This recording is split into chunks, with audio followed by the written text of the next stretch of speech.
Imagine standing in a courtroom, watching your innocent father being sentenced to 15 years in prison, and having the courage to make an impossible offer to the judge who holds his fate. That's exactly what 12-year-old Sophia Chan did when she stood up in Judge Robert Harrison's courtroom and declared, "If you free my father, I promise I'll heal you from your paralysis." The courtroom erupted in laughter. The judge banged his gavel in fury. Security moved to remove her. But what happened over the next 6 months would silence every skeptic, shatter every assumption, and prove that sometimes the most impossible promises come from the purest hearts.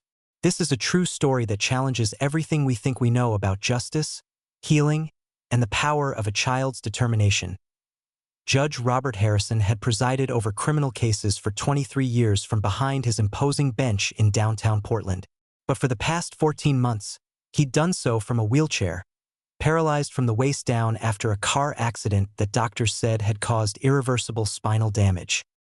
He'd returned to work with modified accommodations, determined not to let his condition end his career, though everyone could see the bitterness that had settled into his once compassionate demeanor. Pain and limitation had hardened him into someone who saw the world through a lens of harsh realism and zero tolerance for what he considered fantasy or false hope.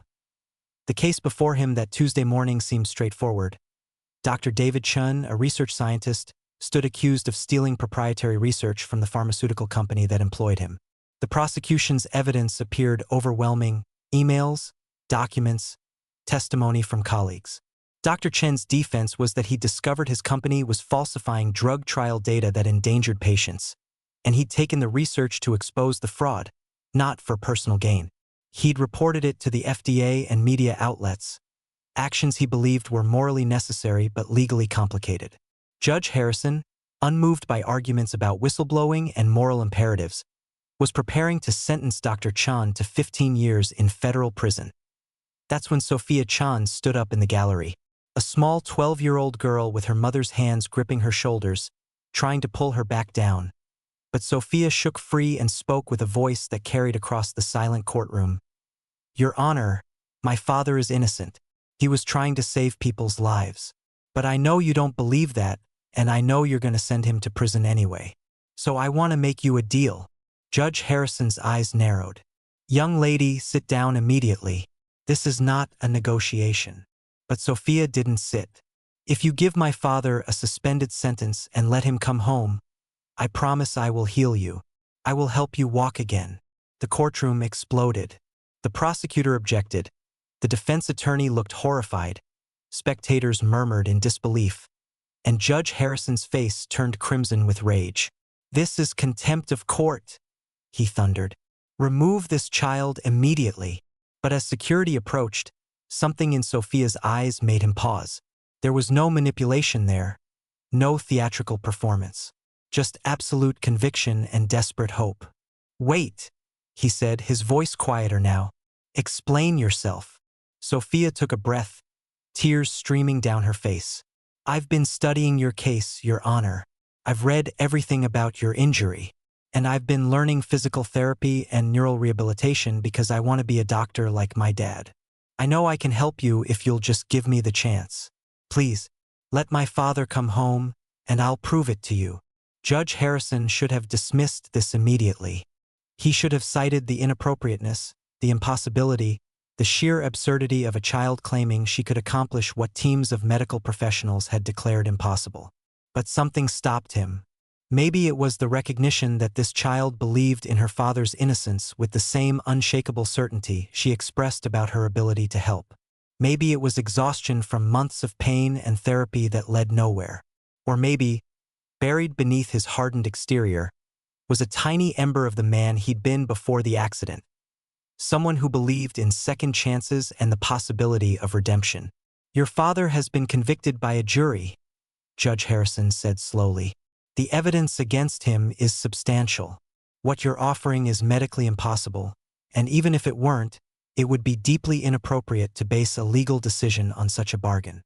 Sophia's lawyer, a public defender named Maria Torres who'd taken the case pro bono, stood up with an unexpected argument. "Your Honor, if I may, the sentencing hasn't been finalized. You have discretion to consider alternative sentencing. including supervised release while my client cooperates with federal investigations. The case against the pharmaceutical company is now being reviewed by multiple agencies based on Dr. Chen's evidence. Perhaps there's merit in allowing time for that investigation to conclude. Judge Harrison sat in silence for what felt like an eternity. The rational part of his brain screamed that this was inappropriate, that justice shouldn't be influenced by a child's impossible promise. But another part, the part that had been suffocating under pain and helplessness, whispered that maybe, just maybe, giving this child a chance would cost him nothing. If she failed, which she obviously would, Dr. Chen would return to face the original sentence. If she somehow helped, even marginally, well, he had nothing to lose and everything to gain. "I'm going to do something I've never done in 23 years on the bench," he finally said. "Dr. Chen, I'm sentencing you to supervised release for 6 months, while pending investigations conclude. During this time, your daughter will have the opportunity to attempt whatever treatment she believes will help my condition. If at the end of 6 months I see no improvement, you will return to serve the full 15-year sentence. Does everyone understand?" What happened over the next 6 months stunned everyone involved. Sophia, with the focused intensity that only children with everything at stake can muster, threw herself into studying Judge Harrison's medical records, consulting with physical therapists, researching cutting-edge rehabilitation techniques, and developing a treatment plan that combined conventional physical therapy with newer approaches involving neuroplasticity and intensive repetitive training. She wasn't working alone. Her father, free on supervised release, helped her understand the neuroscience, and her mother connected them with specialists willing to donate time to evaluate Harrison's case. But Sophia's real weapon wasn't just knowledge or technique. It was belief. She showed up at Judge Harrison's house 3 times a week, hauling equipment and materials, refusing to accept his initial hostility and resistance. "You're wasting your time," he told her the first day. "Doctors have already said nothing can be done." Sophia set down her equipment and looked at him with remarkable composure. "The doctors said it was unlikely, not impossible. And they didn't have someone like me who refuses to quit because if I quit, my dad goes to prison. So I'm not quitting, Your Honor, which means you don't get to quit either." Over the following weeks, something remarkable happened. Sophia put Judge Harrison through exercises that were excruciating and exhausting. She used electrical stimulation devices combined with manual manipulation. She worked on his balance, core strength, and neural pathways, using techniques based on recent research showing that the spinal cord could sometimes create new connections around damaged areas through intensive, repetitive training. According to research from UCLA and other institutions, while complete spinal cord recovery remains rare, some patients with incomplete injuries have shown unexpected improvements through aggressive rehabilitation that challenges traditional assumptions about permanent paralysis. But perhaps most importantly, Sophia gave Judge Harrison something he'd lost in the months after his accident: hope, purpose, and human connection. She talked to him during the painful exercises, telling him about school, her dreams of becoming a doctor, her father's research. She made him laugh with stories about her younger brother's antics. She treated him not as the powerful judge who held her family's fate, but as a person struggling with challenges she was determined to help him overcome. And slowly, almost imperceptibly at first, something began to change. 3 months into the treatment, Judge Harrison felt a tingling sensation in his right foot during one of Sophia's sessions.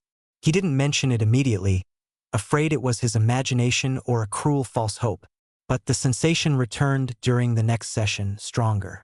By the 4th month, he could move his toes voluntarily, just slightly, just barely, but definitively. His doctors were astounded. They ran new tests and discovered that while the spinal damage remained, new neural pathways appeared to be forming, allowing signals to bypass some of the injury. It was rare, they said, but not impossible, especially with the kind of intensive rehabilitation Sophia had been administering. The progress accelerated. By month 5, Judge Harrison could feel pressure and temperature in both legs. He began standing exercises with support, his muscles remembering movement they'd been denied for over a year. Sophia pushed him relentlessly, celebrating every tiny victory while demanding more. "You can do this," she'd say when he wanted to quit. "I know you can, because my dad's freedom depends on it, and I won't let either of you give up." The intensity of her commitment, the purity of her determination, sparked something in Harrison that medical treatment alone had never achieved. The absolute belief that improvement was possible if he fought hard enough. By the end of month 6, Judge Harrison walked into his courtroom without assistance for the first time since his accident. He still used a cane, still had limitations, still faced years of continued rehabilitation. But he walked. The courtroom, packed with media and observers who'd followed this extraordinary story, erupted in applause. Judge Harrison raised his hand for silence, his eyes finding Sophia in the front row. "I need to say something," he began, his voice thick with emotion. "6 months ago, I was preparing to send a man to prison based on evidence that seemed conclusive. A child stood in my courtroom and made me an offer I should have refused, but didn't. What I've learned since then has changed not just my body, but my understanding of justice itself."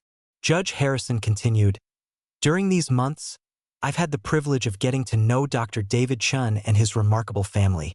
I've reviewed the evidence with fresh eyes and a more open mind. I've followed the federal investigation that has now confirmed his claims. The pharmaceutical company was indeed falsifying trial data, endangering patients for profit. Multiple executives have been arrested. Regulatory changes have been implemented. Lives have been saved because one scientist chose conscience over career.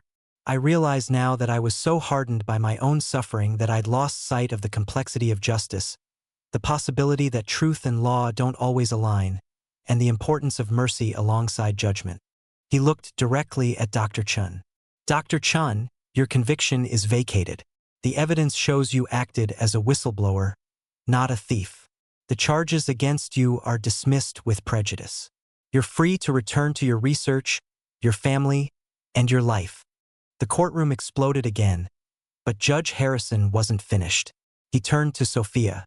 "Young lady, you made me a promise, and you kept it beyond anything I imagined possible. But the truth is, you healed more than my legs. You healed my faith in human goodness, my belief in the power of determination, and my understanding that sometimes the most profound truths come from the most unexpected sources. You reminded me why I became a judge in the first place. Not to punish, but to seek truth and serve justice." Sophia ran to hug her father, tears streaming down her face, years of fear and determination finally releasing in that moment of victory. Judge Harrison stepped down from his bench, walked down without assistance, and shook Dr. Chen's hand.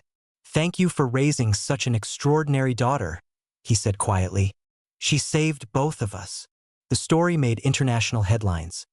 Child heals judge to save father, justice served through impossible promise, belief triumphs over medical odds. But those headlines missed the deeper truth that Sophia, Dr. Chun, and Judge Harrison all understood. Healing and justice aren't just about bodies and courtrooms. They're about seeing people's humanity, believing in possibility, and having the courage to fight for what's right even when everyone says it's impossible. This story confronts us with uncomfortable questions about our own capacity for belief and action. Would we have the courage of 12-year-old Sophia, making an impossible promise because the stakes were too high to accept defeat?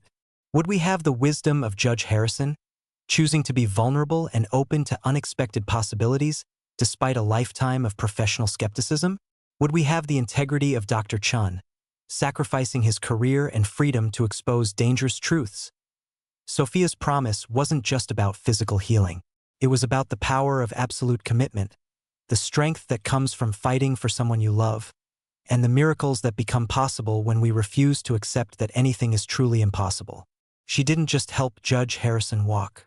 She showed all of us what human determination can achieve when fueled by love, backed by knowledge, and sustained by unshakable belief. If this story inspired you, like and subscribe for more content about extraordinary people doing impossible things. Comment below about times when you or someone you know defied expectations or fought for what seemed impossible. And remember, the next time someone tells you something can't be done, channel Sophia Chen's spirit and ask yourself whether they're stating fact or just reflecting their own limited vision of what's possible.